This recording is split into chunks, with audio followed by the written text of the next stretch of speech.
ஆவியானவரை பற்றி பார்க்கிறோம்.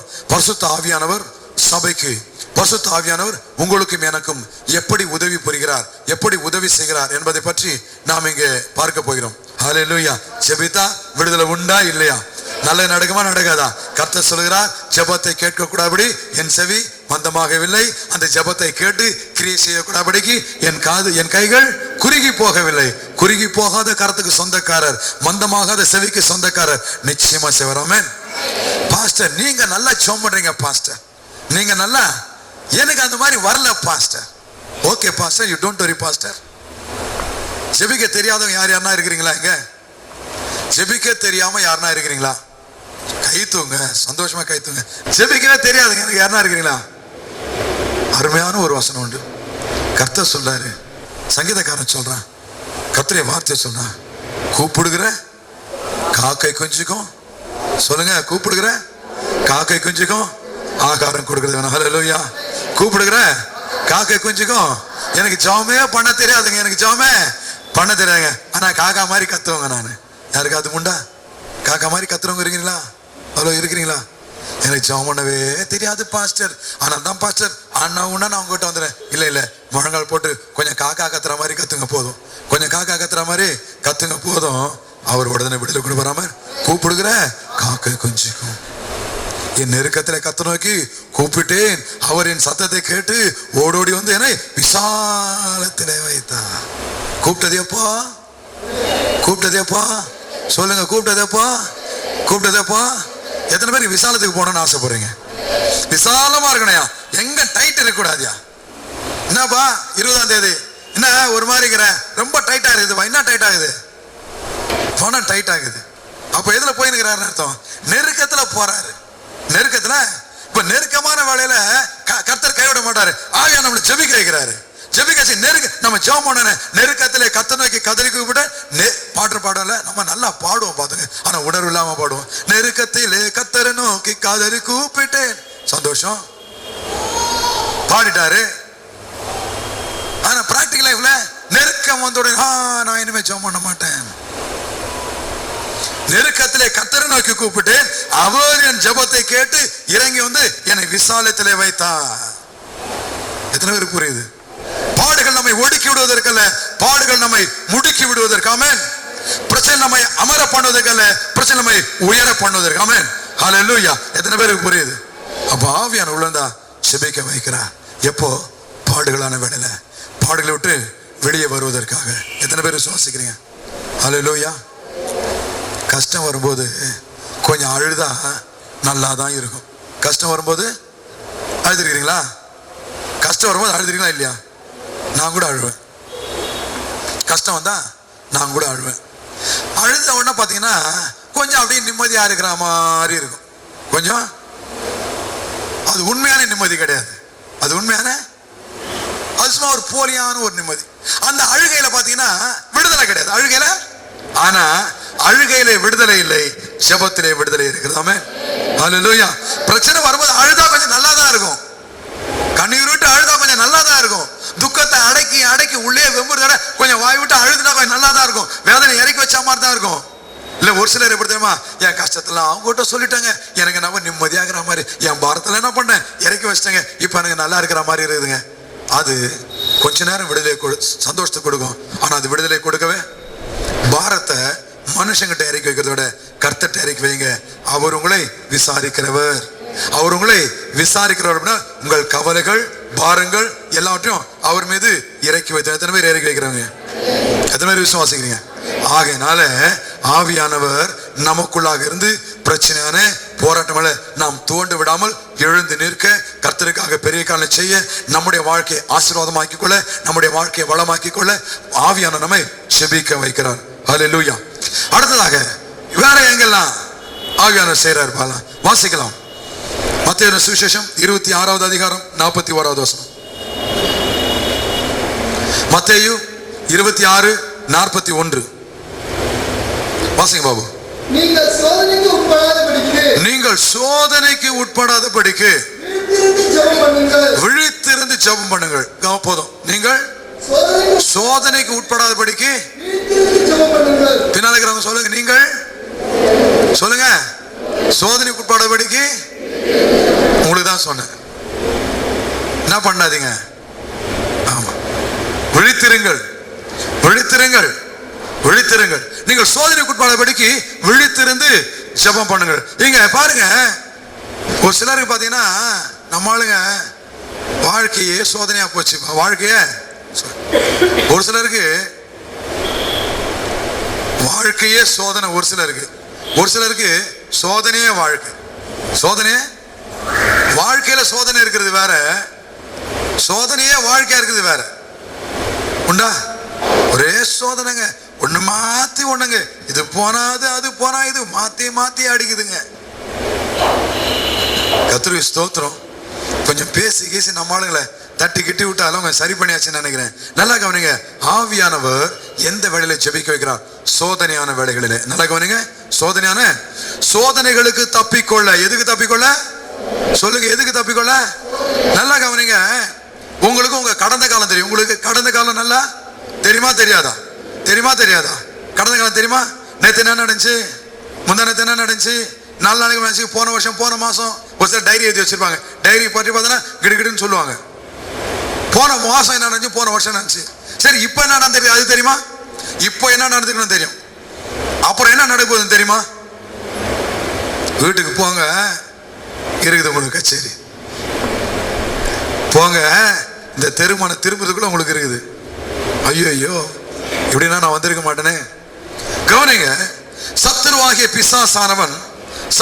பிசாசானவன் உங்கள் வாழ்க்கையில சோதனையில கொடுக்க, உங்களை சோதனையில தள்ளி, உங்களை கத்தரை மறுதலிக்க பண்ண, உங்கள் விசுவாசத்தை விட்டு உங்களை வழுகி போக பண்ண, அவன் பல விதமான சோதனை வச்சுக்கிட்டு நின்றுட்டு இருப்பான். உங்களுக்கு தெரியாது, எனக்கு தெரியாது. முக்காலங்களையும் அறிந்த பரிசுத்த ஆவியானவர் நல்லாவே தெரியுமா தெரியாதா? தெரியுமா தெரியாதா? உங்களுக்கு வரப்போற பிரச்சனை ஆண்டவருக்கு தெரியுமா தெரியாதா? சொல்லுங்க, தெரியுமா தெரியாதா? அவர் என்ன பண்றாருன்னு கேட்டீங்கன்னா, பாக்குறாரு, இங்க பாக்குறாரு, நீங்க உட்கார்ந்துக்கிறீங்க, அங்க பாக்குறாரு. அவன் என்ன பண்ணுறான்? தூண்டில், வயறு, ஊசி, புழு எல்லாம் வச்சுன்னு இந்த விசுவாசி இப்படிதான் வரப்போகுது, இப்படிதான் வரப்போகுதுன்னு வச்சு நின்னுக்கிறான். எதுக்கு? சோதனையில மாட்டுறதுக்கு.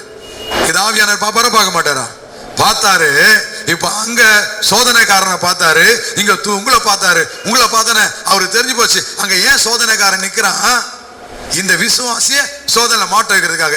இப்ப இயேசுக்கு சொல்லியிருக்காரு, நீங்கள் சோதனைக்கு உட்படாதபடிக்கு விழித்திருந்து ஜெபியுங்கள். இப்ப அந்த சோதனைக்காரன் அங்க இருந்து போனா யார் ஜெபிச்சாகணும்? நீங்க தான் ஜெபிச்சாகணும். யார் தான் ஜெபிக்கணும்?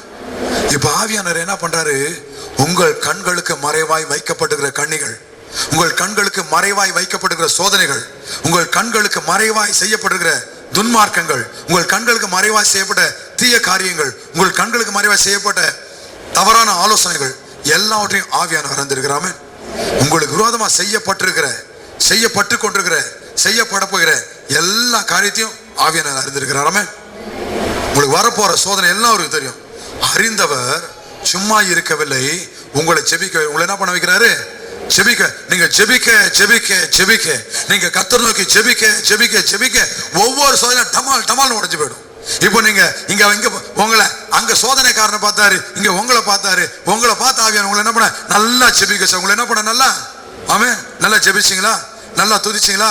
நல்லா ஸ்தோத்திரிச்சிங்களா? ஏன்? யார் செய்தது? நான் செய்யல. ஆவியானவர் உங்களை துதிக்க வைத்தார், ஆவியானவரை ஜெபிக்க வைத்தார், ஆவியானவரை ஆராதிக்க வைத்தார். எதற்காக? நீங்கள் ஆராதிக்கும் போது, நீங்கள் துதிக்கும் போது, ஜெபிக்கும் போது உங்களுக்கு மறைவாக வைக்கப்பட்டிருக்கிற கண்ணிகள் தெரித்து போகத்தக்கதாக, உங்களுக்கு மறைவாக வைக்கப்பட்ட சோதனைகள் நிர்மூலமாகத்தக்கதாக உங்களை ஜெபிக்க வைக்கிறார், என்னை ஜெபிக்க வைக்கிறார். ஆமென். சோதனைகள் தப்பிக்கொள்ள ஆவியானவர் நம்மை ஜெபிக்க வைக்கிறார். ஹல்லேலூயா. அப்போ விசுவாசி சோதனையில மாட்டிக்கணும்ன்றது கர்த்தருடைய சித்தமா? சோதனையில அகப்படக்கூடாதுன்னு கர்த்தருடைய சித்தமா? சொல்லுங்க சொல்லுங்க சொல்லுங்க. சொல்லு ராஜா. பின்னால இருக்கிறவங்க சொல்லுங்க. இல்லைன்னா மாட்டிக்குவீங்க. அங்கதான் நிக்கிறான். அகப்படுவது தேவனுடைய சித்தம் அல்ல. நீங்கள் சோதனைக்கு அகப்படக்கூடாது என்பது தேவனுடைய சித்தம். உங்களுக்கு சோதனைகளை வைக்க, உங்களுக்கு கண்ணிகளை வைத்துக் கொண்டு பிசாசு வழியிலே காத்திருக்கலாம், உங்கள் வாழ்க்கையிலே காத்தலாம், உங்கள் வாழ்க்கை பயணத்திலே காத்தலாம். ஆனால் நீங்கள் நன்றாக துதித்து ஸ்தோத்திரித்து கர்த்தரை நோக்கி ஜெபிக்கும் பொழுது உங்களுக்குள்ளாகிற ஆவியானவர் உங்களோடு கூட இருந்து உங்களுக்காக ஜெபித்து உங்களுக்கு ஒரு பெரிய விடுதலை கட்டிட. ஆகையினாலே ஆவியானவர் எதற்காக உங்களை ஜெபிக்க? எல்லா சோதனையும் தாண்டி வரத்தக்கதாக எல்லா சோதனை போய் மாட்டிக்கிட்டல, சோதனை போய் அகப்படுவதற்கல்ல, சோதனைகளை மேற்கொள்வதற்கு, சோதனை தாண்டி ஓடுவதற்கு. ஆமென். ஒரு சில என்ன பண்ண, சோதனை போய் நேரம் போய் மாட்டிக்கிறான். சோதனை போய் என்ன பண்றான், எனக்கு தான் வச்சுக்கிறியா, நீ இதான் கும்பா, இதான் தங்கூசியா, இதான் ஊக்கா, இதான் புழுவா காட்டேன். நான் விசுவாசி, நான் என்ன பண்ணுவேன், புழு மட்டும் சாப்பிட்டு போடுவேன், ஊக்கல மாட்டிக்க மாட்டேன் அப்படின்னு நிறைய விசுவாசி நான் போய் சாப்பிட்றேன்னு நினைக்குது. அவனுக்கு தெரியும் எப்போ சுண்டுனா எப்போ சாப்பிடு, மீனே நல்லா சாப்பிடு, புழு நல்லா சாப்பிடு, நல்லா சாப்பிடு, நல்லா சாப்பிடு, சாப்பிட்டுட்டே இருக்கும், சாப்பிட்டுட்டே இருக்கும். டக்குன்னு ஒரு சுண்டுவான். எது மாட்டிக்கிச்சு, மீன். இது ரொம்ப புத்திசாலி மீன் நினைச்சது. ஜெபிக்கலன்னா அதான் நடக்கும், ஜெபிக்கலாம் அதான் நடக்கும். ஆமென். எத்தனை பேர் விசுவாசிக்கிறீங்க? ஆமென். விசுவாசிங்க. ஆவியானவர் நமக்குள்ளாக இருந்து நம்மை ஜெபிக்க, எதற்காக? சத்துருவாகிய பிசாசனம் நம்முடைய கண்களுக்கு மறைவாக வைக்கப்படுகிற கண்ணிகளை அதில் போய் அகப்பட்டு கொள்ளாமல் அவைகளை தாண்டி ஓட வேண்டும் என்று, அந்த கண்ணிகளை நிர்மூலமாக்க வேண்டும் என்று, அந்த கண்ணிகளை அழிக்கப்பட வேண்டும் என்பதற்காக நமக்காக நமக்குள்ளாக இருந்து ஆவியானவர் வேண்டுதல் செய்கிறார். ஆகையினால தேவனாகிய கர்த்தர் தாவீதின் குடும்பத்தாராகிய நம்மீதும் எருசலேம் குடிகளாகிய நம்மீது எதை கட்டளையிடுகிறாரா? விண்ணப்பத்தின் ஆவி. என்ன ஆவி? இந்த விண்ணப்பத்தின் ஆவி உள்ள இருந்தா பாடுகளுக்கு தப்பிக்கொள்ளலாம், சோதனைகளுக்கு தப்பிக்கொள்ளாமே. எத்தனை பேருக்கு புரியுது? எத்தனை பேர் தப்பிக்குவீங்க? தப்பிங்களா தப்பிக்க மாட்டீங்களா? எத்தனை பேர் போய் மாட்டிக்க போறீங்க? ஹலோ, ஜெபிக்கலன்னா மாட்டிக்குவீங்க, ஜெபம் இல்லைன்னா போய் மாட்டிக்குவீங்க. அப்புறம் என்ன பண்ண போறீங்க? பாஸ்டருக்கு ஃபோன் பண்ண போறீங்க. பாஸ்டர் பாஸ்டர் பாஸ்டர் திசா இப்படி ஆயிடுச்சு பாஸ்டர், என்ன பண்ணலாம் பாஸ்டர்? நான் என்ன சொல்லுவேன்? அப்பயும் ஜெபம் பண்ணலாம் பாஸ்டர். என்ன பண்ணலாம்? அந்த ஜெபத்தை நீங்களே ஆமென். பிரச்சனை மாட்டின்னு ஜெபம் பண்றது நல்லதுன்னு நினைக்கலாம், பிரச்சனை மாட்டாம ஜெபம் பண்றதுன்னு நினைக்கிறீங்களா? ஆமென். பிரச்சனை மாட்டாம ஜெபம் பண்ணீங்கன்னா நேரம் மட்டும்தான் போகும், நேரம் மட்டும்தான். பிரச்சனை மாட்டின்னு ஜெபம் பண்ணா ஆரோக்கியம் போயிடும், காசு போயிடும், பணம் போயிடும், நிறைய போயிடும். எத்தனை பேருக்கு புரியுது? ஆமென். ஆகையினால் நீங்கள் சோதனைக்கு உட்படக்கூடாது என்பதற்காக நீங்கள் விழித்திருந்து ஜெபிக்க வேண்டும் என்பதற்காக ஜெப ஆவியான உங்களுக்குள்ள இருந்து சோதனைக்கு தப்பு வைக்க ஆவியான உங்களை என்ன பண்ணாரு? ஜெபிக்க வைக்கிறார். ஆமென். ஆகையினால ஜெபிக்க வேண்டிய நேரங்களிலே ஜெபியுங்கள். சில நேரம் திடீர்னு மகனே போய் ஜெபம் பண்ணுன்னு சொல்லுவாரு. அப்போ இல்லாண்டாரு நான் கரனுக்கு ஜெபம் பண்ண இல்லை. ஆவியானவர் ஜெபிக்க சொல்லும் போது ஜெபியுங்கள். அது மாதிரி புரியுது? ஜெபம் இல்லாம நீங்க ஆசிரம் வாழ, ஜெபிக்காத விசுவாசி கருவாடு. ஜெபிக்காத விசுவாசி, ஜெபிக்காத விசுவாசி அதை டப்புல போட்டு வளர்ப்பாங்களா? ஜெபிக்காத விசுவாசி கருவாடு. இந்த கருவாட்டை யாரும் டப்புல போட்டு வளர்ப்பாங்களா? யாரும் வளர்ப்பாங்களா? டப்புல போட்டு எதை தான் வளர்ப்பாங்க? உயிரோடு இருக்கிற மீனை தான் என்ன பண்றாங்க? அதுக்கு புழு வாங்கி போட்டு, அதுக்கு சாப்பாடு போட்டு, அதுக்கு கல் போட்டு, அதுக்கு நான் ஏரேட்டர் வச்சு என்ன பண்றாங்க? வளர்க்குறாங்க. ஏன் உயிரோடு இருக்கிற மீன். ஜெபிக்கிற விசுவாசி உயிரோடு இருக்கிற மீன், ஜெபிக்காத விசுவாசி கருவாடு. அது வரும்போதே கருவாடு மாதிரி வருது. நீங்க வந்து நம்ம தண்ணிக்கு நீ தொளிச்சு தட்டி ஓடு ஓடு, அது என்ன பண்ணுது? 2 நாள் ஓடுது, ஒரு டங்கின்னு போட்டுடுது. இருக்கிறீங்களா? இந்த மாதிரி வரக்கூடாதுன்றதுக்காக தான் ஆவியானவர் உங்களை ஜெபிக்க வைக்கிறார். சோதனையில வாடிவிடக்கூடாது, சோதனையில அகப்பட்டு தீமையை அனுபவிக்க கூடாது என்பதற்காக ஆவியானவர் உங்களுக்குள்ளாக இருந்து உங்களை ஜெபிக்க வைக்கிறார். ஜெபியுங்கள். ஆமென். எத்தனை பேர் ஆமென் சொல்ல முடியும்? ஆவியான் நல்லவரா கெட்டவரா? நல்லவரா கெட்டவரா? ஆவியானவர் உள்ள இருந்தா ஆவியானவர் சொல்ற மாதிரி கேட்டு ஒழுங்கா ஜெபம் பண்ணா சோதனை வருமா வராதா? சொல்லுங்க, கொஞ்சம் சத்தமா சொல்லுங்களேன், கொஞ்சம் தைரியமா சொல்லுங்களேன். மாட்டிக்கவே மாட்டீங்க. ஹல்லேலூயா. ஆமென். அப்ப மாட்டிருந்தீங்களா? காரணம் என்ன? அவ்வளவுதான், கரெக்டா சொன்னீங்க. மாட்டிருந்தா காரணம் என்ன? ஜெபிக்காது. இப்ப மாட்டினதுக்கு வெளியே வர்றதுக்கு என்ன பண்ணணும்? அவ்வளவுதான். மாட்டிக்காம இருக்கிறதுக்கும் ஜெபம் பண்ணி தான் தீரணும். மாட்டினாலும் வெளியே வர்றதுக்கும் அதுக்கு போய் ஃபயர் சர்வீஸ் ஃபோன் பண்ண வேணாம். மீட்பு படை அழைத்து கொண்டு வாருங்கள். நான் இங்க அகப்பட்டு கொண்டு நேரா ஒரு டீ கொடுப்பா, நேரா ஒரு ஏணி கொடுப்பா, ஒன்னும் இல்லப்பா, ஜெபம் பண்ணுப்பா. Okay, God bless you. ஆவியானவர் நமக்குள்ளாக இருப்ப நல்லதா கெட்டதா? எத்தனை பேர் விசுவாசிக்கிறீங்க? எத்தனை ஜெபிக்க போறீங்க? ஆவியானவர் உங்களோடு கூட இருப்பது நீங்கள் ஜெபிக்க வேண்டும் என்ற தேவனுடைய சித்தம். அதனால ஜெபிக்க வைக்கிறார். நன்றாக ஊக்கமாக உற்சாகமாக ஜெபியுங்கள். பாடுகள் வராது, சோதனைகள் வராது. ஆமென். அடுத்ததாக இன்னொரு வசனம் வாசிக்கலாமா? நிறுத்தலாமா? போதுமா? என்ன வேணுமா? வேணும்னா கைத்துங்க. அவன் பின்னால் கைத்து. எஸ். அடுத்ததாக ஒரு வசனத்தை வாசிக்க போகிறோம். ரோமர் 8வது அதிகாரம், ரோமர் 8:26. ரோமர் 8:26 வாசிங்க பாபு. எல்லாம் எடுத்தாச்சா? ரோமர் 8:26. அந்தபடியே ஆவியானவரும் நமது பலவீனங்களில் ஆவியானவர். ரோமர் 8:26 8:26 பார்க்கிறோம். மறுபடியும் வாசிங்க பாபு. அந்தபடியே ஆவியானவரும் நமது பலவீனங்களில் நமக்கு, நல்லா கவனிங்க, நமது அந்தபடியே ஆவியானவர். அந்தபடியே யாரு? நமக்குள்ளாக இருக்கிற பரிசுத்த ஆவியானவர். நமக்குள்ளாக இருக்கிற பரிசுத்த ஆவியானவர் ஜெப ஆவியாக இருந்து கிரியை செய்கிற பரிசுத்த ஆவியானவர் அந்தபடியே நம்முடைய பலவீனங்கள்ல, நமது பலவீனங்களிலே நமக்கு உதவி செய்கிறார். உங்க பலவீனத்துல உங்களுக்கு உதவி செய்வார். என் பலவீனத்துல எனக்கு உதவி செய்வார். அவ்வளவு இருக்கிறீங்களா? ஆவியானவர் என்ன பண்றாரா? பலவீனங்களிலே உதவி செய்யறாரு. எதுல உதவி செய்யறாரு சொல்லுங்க, சொல்லுங்க. ஒரு வினாடியில ஒரு மாசம் எடுக்க வேண்டிய ரெஸ்ட் ஒரு மாசத்துல பெற்றுக்கொண்ட பலத்தை ஆவியானவர் ஒரே செகண்ட்ல சரியாக்கிடுவார். ஆமென். எத்தனை பேர் விசுவாசம்? இதான் ஆவியானுடைய குணாதிசயங்க. இதாங்க ஆவியானவர். ஒரு மாசம் ரெஸ்ட் எடுத்தா கூட தேற்ற முடியாத காரியங்களே, ஒரு மாசம் பெட்லயே இருந்து ரெஸ்ட் எடுக்க வேண்டிய காரியத்தை கூட, ஒரு மாசம் இன்டென்சிவ் காரியத்துல இருந்து எடுக்க வேண்டிய ரெஸ்ட் கூட ஆவியானவர் ஒரே செகண்ட்ல சரியாக்கிடுவார். மறுபடியும் ஓட போறோமே. ஹல்லேலூயா. அதான் ஆவியானுடைய ஸ்பெஷாலிட்டி. அது ஆவியானுடைய ஸ்பெஷாலிட்டி. ஆவியானுடைய சிறப்பு தன்மை. பலவீனமான நேரங்களிலே, சோர்ந்து போன பலவீனமான நேரங்களே நமக்கு ஜெபிக்க வேண்டியது என்னதென்று தெரியவே தெரியல. என்ன ஜெபம் பண்றது தெரியல, பலவீனமாகிவிட்டோம், பலவீனப்பட்டுட்டோம். கர்த்தர் சொல்ல, பலவீனமான நேரங்களிலே தேவ ஆவியா நம்ம ஜெப ஆவியாகிறது. பாருங்க, வாசிங்க அந்த வசனத்தை மறுபடியும். அந்தபடியே ஆவியானவரும் நமது பலவீனத்திலே, நம்முடைய பலவீனத்தை நமக்கு உதவி செய்கிறார். நாம் ஏற்றபடி வேண்டிக் கொள்ள வேண்டியது என்று இன்னதென்று அறியாமல் இருக்கிறபடினாலே ஆவியானவர் தாமே வாக்கு கடங்காத பெருமூச்சுகளோடு நமக்காக வேண்டுதல் செய்கிறார். ஆவியா என்ன பண்ண உள்ள இருந்து பலவீனமான நேரங்களில எப்படிதான் ஜெபம் பண்றதே தெரியலையே, என்னதான் கேட்கறது தெரியல, ஐயோ என்னங்க ஜெபம் பண்றது தெரியலங்க அப்படின்னு சொல்லக்கூடிய நேரத்துல நமக்குள்ளாக இருக்கிற ஆவியானவர் நமக்குள்ளாக இருந்து நம்மை ஜெபிக்க வைத்து, நம்மை அவரை தேட வைத்து நம்முடைய பலவீனங்களை சரியாகிறார். ஒரு மாசம் ரெஸ்ட் எடுத்து சரியாக வேண்டிய பலவீனங்களை ஒரு மாசம் ரெஸ்ட் எடுத்து சரி செய்து கொள்ள வேண்டிய ஒரே நிமிஷத்துல ஒரே வினாடியில ஆவியானவர் சரி செய்வார். அவர் பலவீனங்களிலே உதவி செய்கிறவர். எங்க உதவி செய்வாரு? ஒரு சிலர் தப்பு பண்ணிட்டே இருப்பான், ஒரு சிலர் பாவம் செஞ்சுட்டே இருப்பான், ஒரு சிலர் அக்கிரமம் செஞ்சுட்டே இருப்பான்.